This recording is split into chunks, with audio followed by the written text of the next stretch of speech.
corridor central, comme vous le savez, c'est une voie d'acheminement des marchandises à partir du port de Dar es Salaam vers la RDC, le Burundi, le Rwanda et l'Ouganda.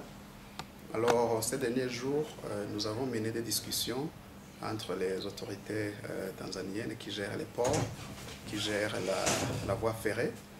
Et nous avons trouvé que, vu les améliorations de la ligne ferroviaire Dar es Salaam-Kigoma, maintenant la ligne est opérationnelle.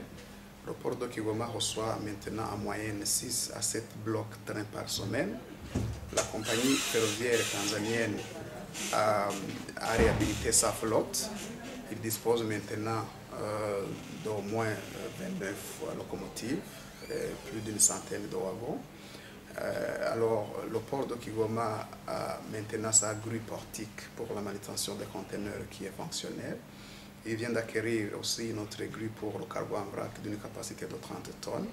Et nous pensons qu'il est temps que les hommes, les importateurs, les exportateurs burundais soient au courant de ces développements pour qu'ils ne se retrouvent en retard par rapport à leurs collègues des pays qui utilisent le port de Kigoma. Alors, le message était que quand vous regardez les coûts du transport ferroviaire, il est de loin inférieur au coût du transport routier.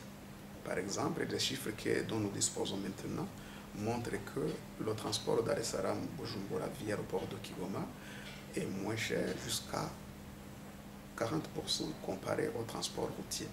Alors, ce sont des informations très utiles parce que dans ces conditions, avec un même budget, vous pouvez augmenter les volumes. Avec un même budget, le dernier prix pour le consommateur va s'abaisser. Donc voilà en bref le message que nous amenions ici. C'est ce que nous faisons dans tous les autres pays membres du corridor central et nous pensions qu'il était temps que les opérateurs du Burundi en soient aussi informés.